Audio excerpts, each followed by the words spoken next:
మహిళా సంఖ్యలో లోక్సభలో కానీ అసెంబ్లీలో కానీ 33% మహిళలు ఉండబోతా ఉన్నారు.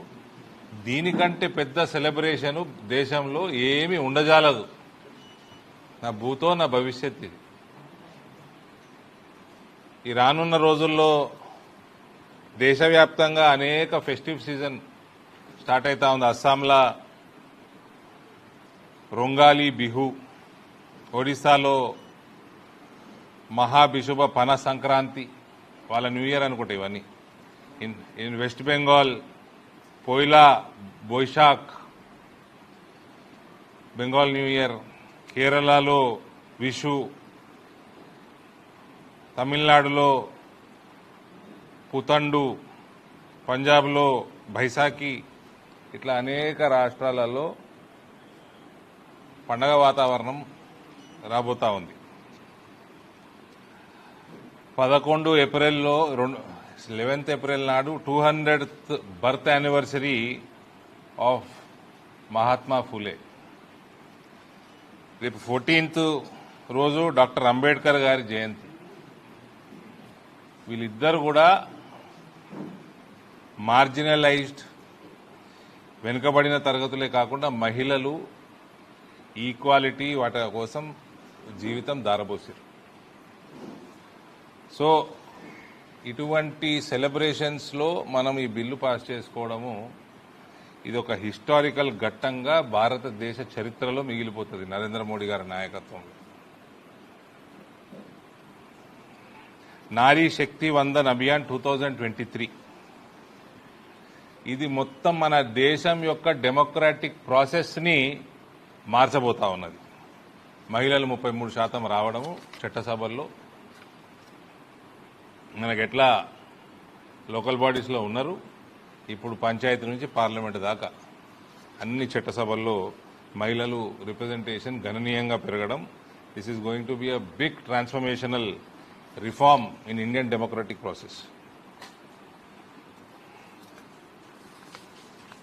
ఈ చట్టంలో సబ్జెక్టు డ్రాఫ్ట్, కానీ మనకు అవగాహన ఉన్నంత వరకు అర్థమవుతున్నాయి కొన్ని విషయాలు మేము ముందర పెడతాం.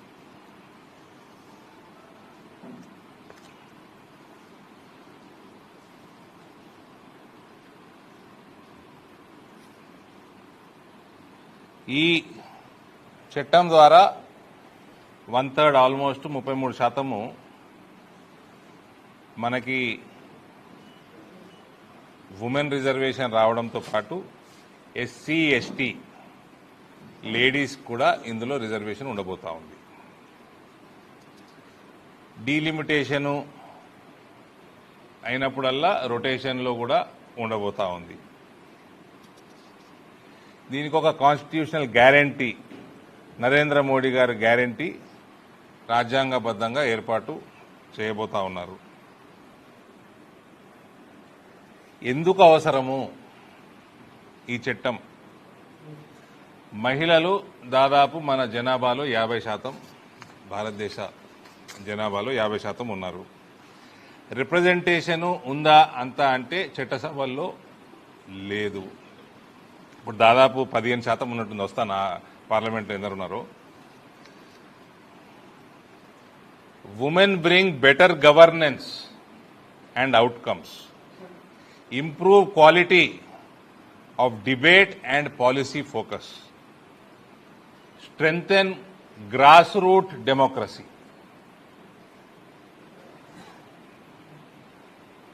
ఫస్ట్ కరప్షన్ తగ్గిపోతుంది.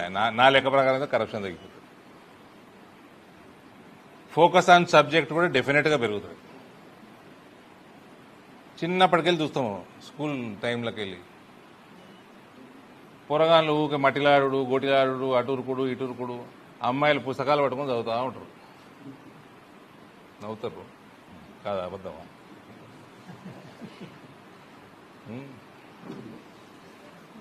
కాబట్టి quality in democracy Indian political system also will improve.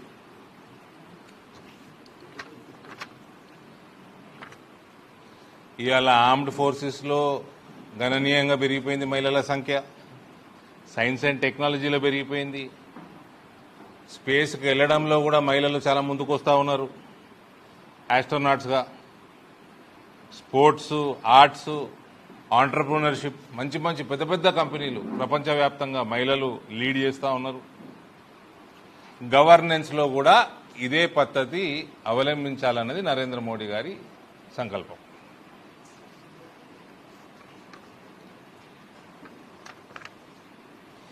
ఇదేదో మనము రిజర్వేషన్ ఏర్పాటు చేసి వాళ్ళకేం మెహర్బానీ చేస్తలేము. మహిళలకి వాళ్ళ హక్కు వాళ్ళకి దొరుకుతుంది దీని ద్వారా. It is also a democratic necessity.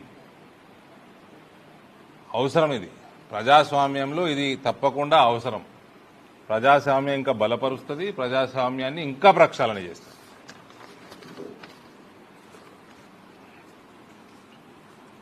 దీనికి ఒక ఈ బిల్లు కూడా హిస్టరీ ఉంది. నేను చూసిన పార్లమెంట్లో కాయిదాలు వరేసిరు ఇట్లా సమాజ్వాదీ పార్టీ వాళ్ళు అనుకుంటా.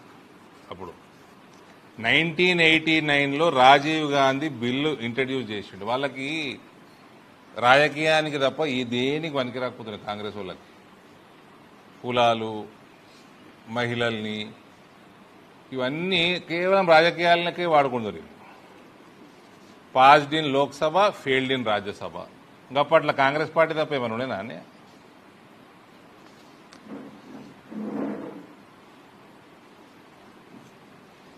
ఒక బ్రేక్ త్రూ 1992-93లో 73rd and 74th అమెండ్మెంట్స్లో ద్వారా లోకల్ గవర్నెన్స్లో 33% రిజర్వేషన్ తీసుకురావడం జరిగింది. అదొక పెద్ద బ్రేక్ త్రూ ఈ చరిత్రలో. ఇక ఉమెన్ రిజర్వేషన్ బిల్లు టైం 1996 ఆ టైం లైన్ చూసుకుంటామంటే first introduce Deve Gowda government, lapsed after Lok Sabha dissolved. Deve Gowda గారు ప్రవేశపెట్టారు, లోక్సభ డిజాల్వ్ అయింది. అప్పట్లో మిడ్ టర్మ్ పోల్స్ వచ్చినాయి. 1998-2003 రీఇంట్రడ్యూస్డ్ మల్టిపుల్ టైమ్స్. బీజేపీ అప్పుడు కూడా ప్రయత్నం చేసింది వాజ్పేయి గారి గవర్నమెంట్లో, కానీ అపోజిషన్ పార్టీ దాన్ని pass కానియలేదు. 2008 reintroduced UPA government. 2010 passed in Rajya Sabha, never taken up in Lok Sabha. అంటే న్యూస్లో పెడుతున్నా అంతే, చర్చ న్యూస్లో ఉండాలి. There was no will.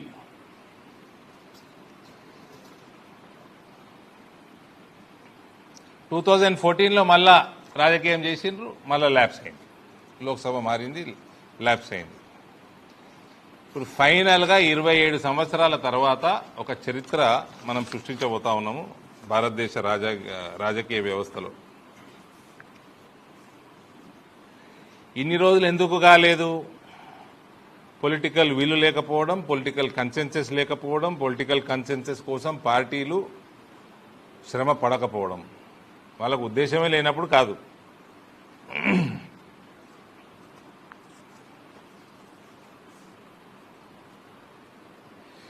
ఈ బిల్లు వస్తున్న తరుణంలో చాలా మందికి చాలా డౌట్స్ వస్తున్నాయి. అవాస్తవాలు పబ్లిసైజ్ చేస్తూ ఉన్నారు. అవి కూడా తొలగిపోవాలి. కరెంట్ ఎంపీలు వాళ్ళ కాన్స్టిట్యున్సీలు పోతాయి. ఏ కాన్స్టిట్యున్సీలు పోవండి. డీలిమిటేషన్లో ఎన్ని పెరుగుతున్నాయో అవి మంచిగా లేడీస్కి అకామిడేషన్కి సరిపోతుంది. డీలిమిటేషన్లో 50% సీట్లు 270కి పైన 543 నుంచి 816కి పార్లమెంటు సంఖ్య, లోక్సభ సీట్ల సంఖ్య పెరుగుతుంది.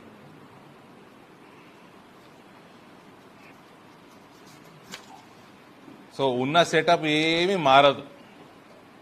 ఎవ్వరు కూడా ఇన్సెక్యూర్ ఫీల్ కావాల్సిన, అభద్రత భావం ఉంచుకోవాల్సిన అవసరము లేదు.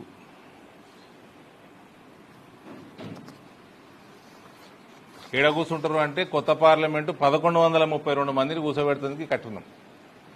అందరు కంఫర్టబుల్గా కూర్చోవచ్చు. దక్షిణ భారతం కోల్పోతుంది.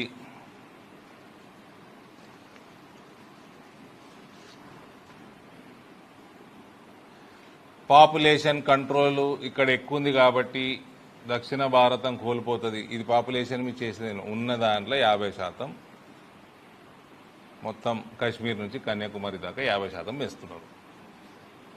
ప్రపోర్షనేట్గా పెంచుతున్నారు. 50% increase across all states. No state loses any seats. Every state will gain 50%. Telangana 17 నుంచి 26 అవుతుంది, తమిళనాడు నుంచి 39 నుంచి 59 అవుతుంది. ఎవరు ఏం బాధపడాల్సిన అవసరం లేదు.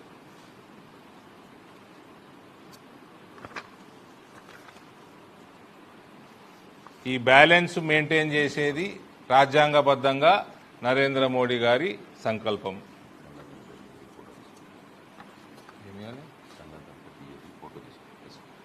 తీసుకుంటాం.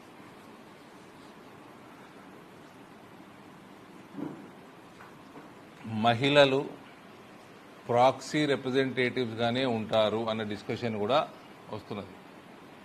అట్లా ఏం లేదు, దానికి కూడా కొన్ని మీకు డేటా ముందర పెడతా. మహిళల్ని ఎన్నుకుంటాం కానీ నడిపించేది మగవాళ్లే అన్న ఒక అవాస్తవం కూడా అపోజిషన్ పార్టీసు స్ప్రెడ్ చేస్తూ ఉన్నాయి. కొన్ని స్టడీస్ ప్రకారం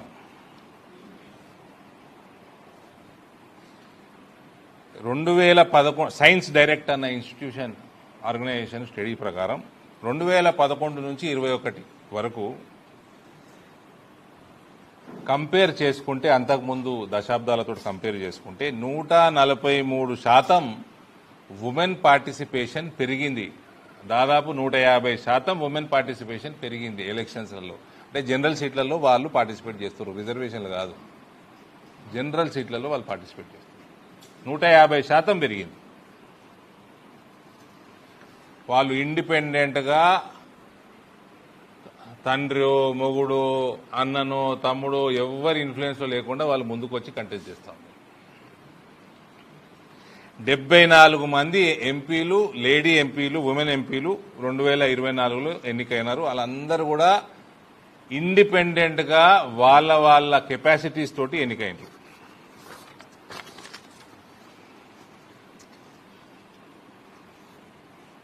only elite women will benefit అట్లా ఏమీ లేదు.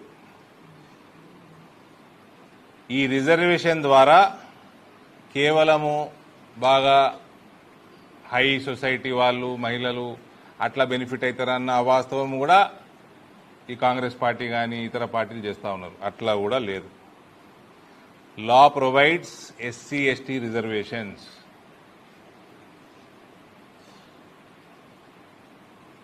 14.5 లక్షల లేడీ రిప్రజెంటేటివ్స్ మన పంచాయతీలలో ఆల్రెడీ ఉన్నారు. గత కొన్ని దశాబ్దాలుగా రాజకీయంగా గ్రూమ్ అవుతా ఉన్నారు. వాళ్ళు కూడా ఎకనామికల్గా వీకర్గా ఉన్న మహిళలకు కూడా ఈ రిజర్వేషన్ ఉపయోగపడుతుంది.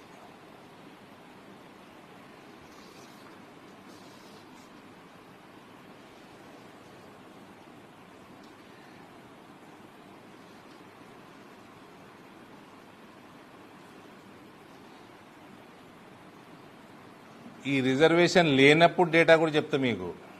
మహిళలు ఎవరైతే ఎఫిషియెంట్గా ముందుకొచ్చి నిలబడుతున్నారో మొగోళ్ళ కంటే ఎక్కువ గెలుస్తున్నారు వాళ్ళు. అది కూడా పెడతాను. 2024 లోక్సభలో మొత్తం దేశంలో మహిళా అభ్యర్థులలో 9% గెలిచిండ్రు. పురుషుల అభ్యర్థులలో 6% గెలిచిండ్రు. Total all candidates, all parties in 2024 Lok Sabha. అంటే 9%, 6% కలిపితే 543 అవుతాయి మన లోక్సభ. సో విన్నింగ్ పర్సంటేజ్ మహిళలదే ఎక్కువ ఉంది ఈ జనరల్ సీట్లలో. ఇప్పటివరకైతే మహిళా రిజర్వేషన్ లేదు కదా.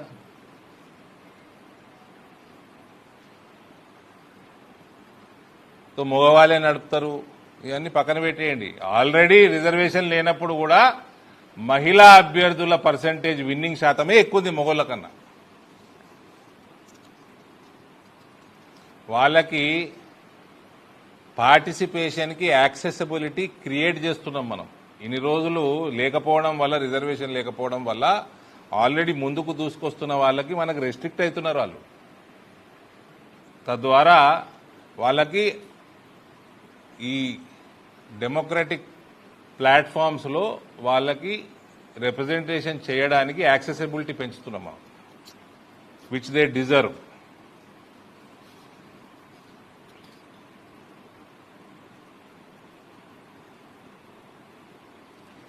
గ్లోబల్ డేటా, రిజర్వేషన్లు లేనప్పుడు కూడా మహిళలేమి 2% 3% లేరు, 17% ఉన్నారు ప్రపంచవ్యాప్తంగా. రిజర్వేషన్లు ఉంటే 31% ఉన్నారు. రిజర్వేషన్ లేనప్పుడు కూడా వాళ్ళ సంఖ్య తక్కువ లేదు, వాళ్ళు 17% ఉన్నారు. జనరల్ సీట్లలో గెలుచుకుంటూ వస్తున్నారు. అంటే that is high time now వాళ్ళకి ఈ రిజర్వేషన్ ప్రొవైడ్ చేయాలి మనం, and because they are 50% of the population.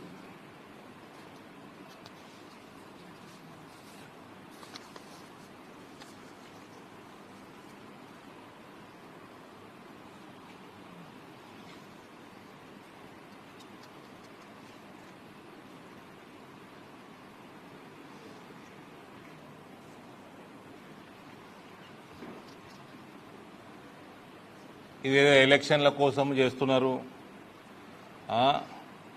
ఇది ఎప్పుడు డిలే అవుతుందుకే తీసుకొస్తారు రాజకీయ పార్టీలు అన్న ఇది కూడా ఒక అవాస్తవము సమాజంలో స్ప్రెడ్ చేస్తారు కొందరు. 2023లో law linked implementation to census and delimitation. This was a structural safeguard especially for southern states. 2026 రేపు మేము చేయబోయే అమెండ్మెంట్ ఏదైతే ఉందో ఈ డిలే ఏమన్నా ఉన్నా కూడా దాన్ని కూడా తొలగిస్తున్నాం ఇప్పుడు. దీనివల్ల వేరే వాటి వల్ల డిలే ఉంటాయి. ఇప్పుడు implementation subject to draft, but most likely 2029లో మనము దీని ఇంప్లిమెంటేషన్ మొదలు పెట్టుకుంటాము. 2034 కంటే 2029కే వచ్చే ఆస్కారం పెరుగుతున్నది. ఇది భారతీయ జనతా పార్టీ కమిట్మెంట్ మహిళల పట్ల.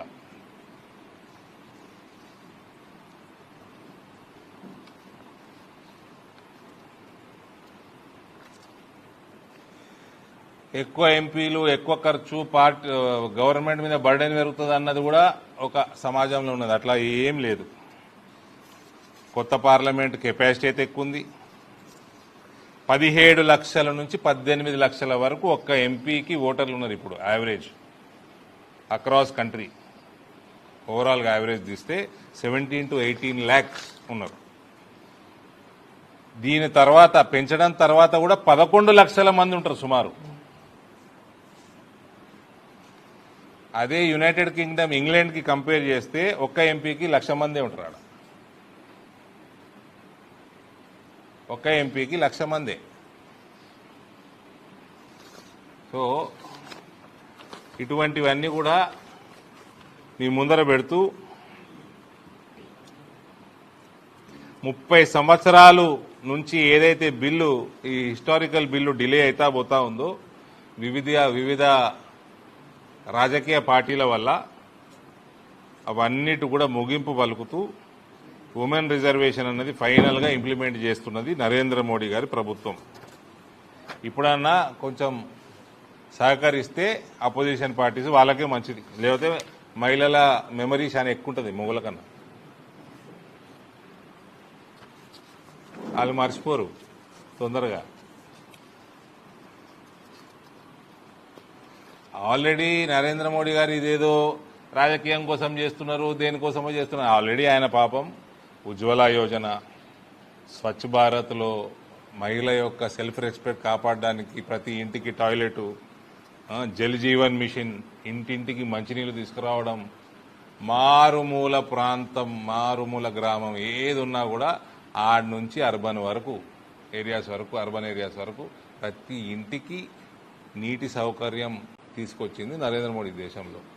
టాయిలెట్ తీసుకొచ్చింది ఆయన, గ్యాస్ తీసుకొచ్చింది ఆయన, ఇవన్నీ మహిళల కోసం ఆల్రెడీ చేస్తున్నాడు ఆయన. సో ఇదేదో ఫస్ట్ అండ్ లాస్ట్ టైం కాదు నరేంద్ర మోడీ మహిళల గురించి ఆలోచన చేయడం.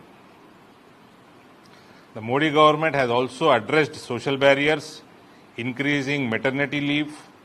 మెటర్నిటీ లీవ్ పెంచింది కూడా నరేంద్ర మోడీ ప్రభుత్వమే. ట్రిపుల్ తలాక్ బ్యాన్ చేసింది కూడా నరేంద్ర మోడీ ప్రభుత్వమే. బేటీ బచావో బేటీ పడావో ప్రమోట్ చేసింది కూడా నరేంద్ర మోడీ ప్రభుత్వమే. మ్యారేజ్ యాక్ట్లో రిఫార్మ్స్ తీసుకొచ్చింది కూడా నరేంద్ర మోడీ ప్రభుత్వమే. So it was a multi dimensional approach of mister Narendra Modi since 2014 towards women empowerment. So ఇది ఏదో రాజకీయాల కోసం కాదు, ఎలక్షన్లకు ఇప్పుడు ఏమీ ఎలక్షన్లు కూడా లేవు. కాంగ్రెస్ పార్టీ మళ్ళీ ఓడిపోతుంది కూడా ఏమీ ఎలక్షన్లు లేవు, వాళ్ళు సంతోషపడాలి.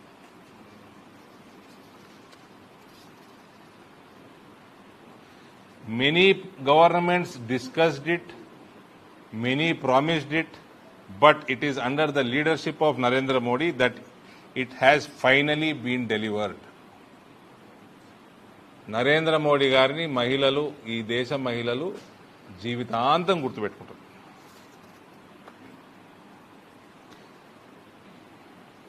Another true movement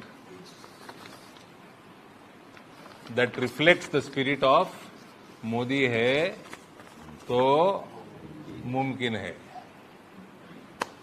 చెప్పండి బ్రదర్, ఇది ఒకటే మాట్లాడదాం ఇక టాపిక్. మళ్ళీ మీరు మారుస్తే మళ్ళీ మీరే ప్రామిస్ చేయాలి నాకు, లైక్ మోదీకి గ్యారంటీ.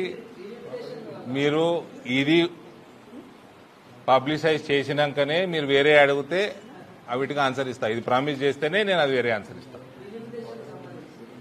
డీలిమిటేషన్ కూడా నా లెక్క ప్రకారం ఉండబోతా ఉంది. పెరుగుతున్నాయి కదా సీట్లు పెరుగుతున్నాయి కదా, అంటే డీలిమిటేషన్ కూడా ఉంటుంది అన్నట్టు. అంటే 2009లో కాంగ్రెస్కి అనుకూలం కోసం చేసుకున్నారు వాళ్ళు. డీలిమిటేషన్ అనేది అది ప్రక్రియనండి, ప్రతి 15 ఏళ్ళ కోసం చేసుకోవాల్సిందే.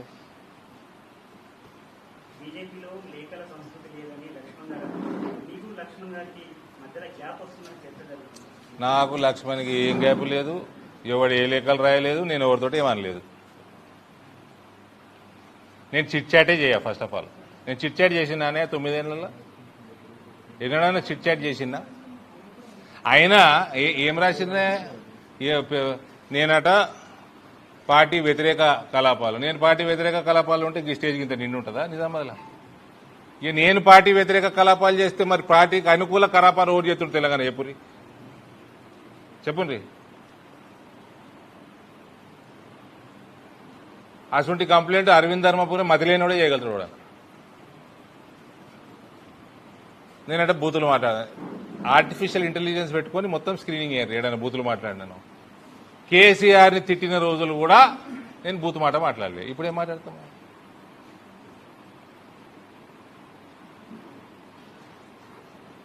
ఎవరు ఏ లేఖ రాయలేదు, నేను ఏ చిట్ చాట్ చేయలేదు. నా చిట్ చాట్లు కూడా గిట్లనే ఉంటాయి, మైకుల ముందరనే ఉంటాయి. చూస్తలేరా మీరు? అందరికంటే దగ్గర ఇందూరు మీడియా చిన్న మీడియా కాదు కదా. ఈ రాష్ట్రంలో అన్నిటికంటే పెద్ద జిల్లా ఇది. సైజులో పెద్దదే, పొలిటికల్ కూడా పెద్దదే.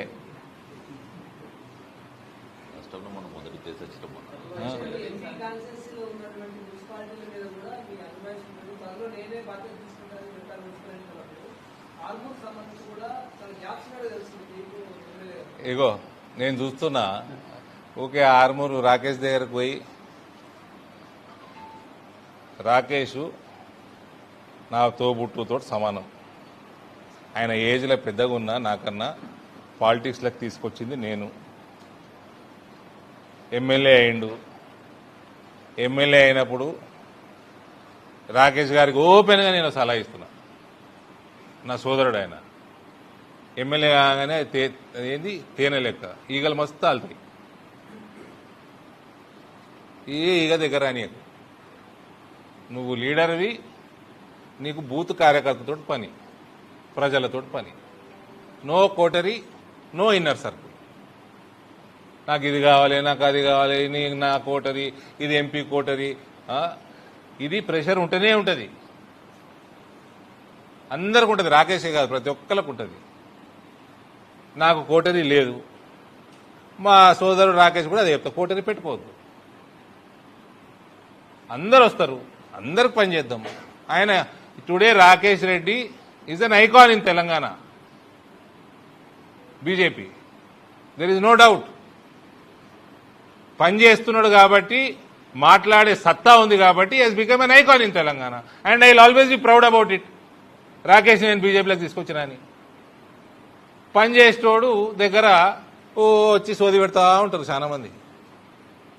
ఆ సోది ఇప్పుడు మాకంటే నాకు చరిత్ర డి శ్రీనివాసు కథ కార్ఖానా పార్టీని నడిపించి పార్టీని గెలిపించిన చరిత్ర ఉన్నది మా కుటుంబంలో. మాకు అలవాటు ఉన్నది. ఆయన పాపం పాలిటిక్స్లో కొత్తగా వచ్చిండు.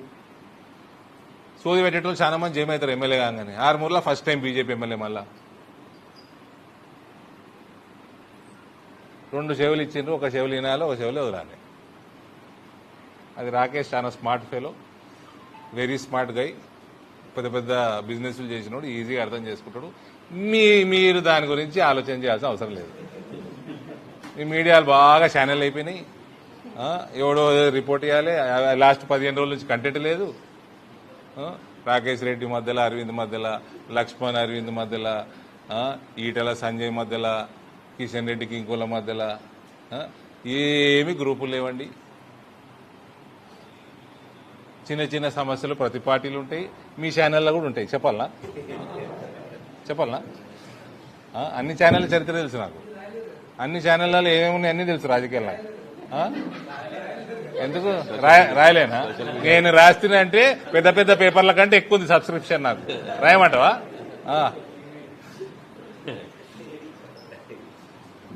Rakesh Reddy is emerging as a very strong and bright leader in Telangana. ఏమైనా ఉంటే మేమేం మాట్లాడుకుంటాం. అక్కడ ఫస్ట్ టైం ఎమ్మెల్యే వచ్చిండు కాబట్టి ఆశావాహులు పెరుగుతారు. పాత వాళ్ళని కొత్త వాళ్ళని బ్యాలెన్స్ చేయగలిగినంత ఆయన చేస్తున్నాడు. చేయలేనిది మేము చేస్తాం. అది మా ఇద్దరి మధ్యలో సమస్య. అది నా బాధ్యత. ఆయన కంటే ఎక్కువ బాధ్యత నాది. అది నేను చెప్పింది. ఇప్పుడు కూడా చెప్తున్నా. Armoor is a strong assembly segment for BJP. 2019 poll percentage for BJP was highest. Even in 2024 poll percentage is highest. మా దినేష్ 45,000 మెజారిటీ ఇచ్చినా అంటాడు. 45,000 మెజారిటీ ఇచ్చింది. హైయెస్ట్ మెజారిటీ నిజామాబాద్ రూరల్ ఇచ్చింది. But pole percentage 54% is from Armoor, 52 is from Nizamabad rural. అంత strong సెగ్మెంట్లో ఆశావాహులు ఎక్కుంటారు, పంచాయతీలు ఎక్కుంటాయి. ఆయన తల జుట్టు పీక్కుంటాడు. అంటే ఆయన నా అంత అదృష్టవంతుడు కాదు కదా, నాకు జుట్టు లేదు పీక్కొని. తోడు పీకలేడు కూడా. సో అదేదో వస్తుంది. బ్యాలెన్స్ చేయాల్సిన బాధ్యత మాది. చేసుకుంటాం. మీరు జుట్టు పీక్కోకూరు. ఇంకా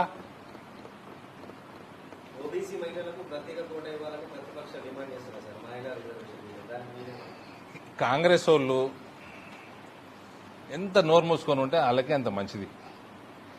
అందులో తెలంగాణలో మీ లఫంగ చరిత్ర నాకంటే ఎక్కువలకు తెలియదు. మండల్ కమిషన్ కాంగ్రెస్ అనుకూలంగా ఉండేనా? మండల్ కమిషన్ కాంగ్రెస్ వ్యతిరేకంగా ఉండేనా, అనుకూలంగా ఉండేనా? ఏం మాట్లాడతారు వాళ్ళు? చారిత్రకంగా బీసీలని అనగదొక్కాలనుకున్నదే కాంగ్రెస్ పార్టీ. నేను కులాలు మాట్లాడే ఎక్కువ, నోట్లు వేలు పెడితే మాట్లాడతా. మండల్ కమిషన్ చూడని వాళ్ళు లేరా? యువకులందరూ మీరు చూసి ఉండరు. నేను 9th క్లాస్ ఉంటిని. లొల్లి లొల్లి దేశం మొత్తం. దానికి ఊళ్ళ కోసం మండల్ కమిషన్ బీసీలకే కదా. దానికి వ్యతిరేకంగా ఉండేనా, అనుకూలంగా ఉండేనా? వీళ్ళు వ్యతిరేకంగా ఉండేనే కాబట్టి గడబడలే ఆ రోజు. ఇలా బీసీలు అని మాట్లాడుతున్నారు. ఎక్కడెక్కడోలో బీసీలు మాట్లాడుతున్నారు. ఇలా ఒక కొత్త పార్టీ వస్తుంది, ఆమె కూడా బీసీ మాట్లాడుతున్నారు. కాంగ్రెస్ చరిత్రహీనుడు బీసీల గురించి మాట్లాడుతందుకు ఎవరికన్నా అస్సలు హక్కు ఉండదంటే కాంగ్రెస్ పార్టీకి ఉండదు. ఇప్పుడు కొత్త మేడం మాట్లాడుతుంది. పాత మేడమే, కొత్త పార్టీ, కొత్త సబ్జెక్ట్.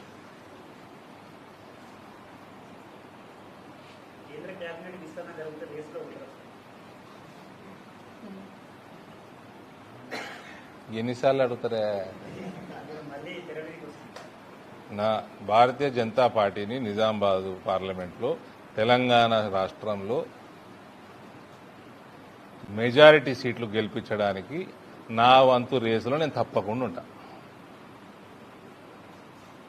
ఆ రేసులో ఫస్ట్ రావాలనే నాకు ఉంటుంది. వేరే అన్ని ఆతే జాతే रहते. हम लाइट लेते, बचपन से क्या नहीं देखे हम. क्या नहीं देखे हाँ छोड़ो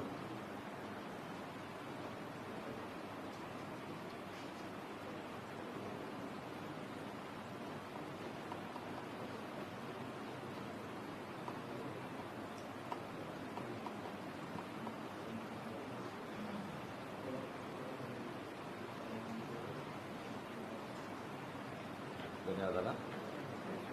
ఆ దివాకర్కి ఆలోచిస్తారా? ఆ, ప్రభుత్వాలల్లో పార్టీని ప్రభుత్వంలోకి తీసుకొచ్చే అలవాటు ఉన్న కుటుంబం నాది. ఓకేనా?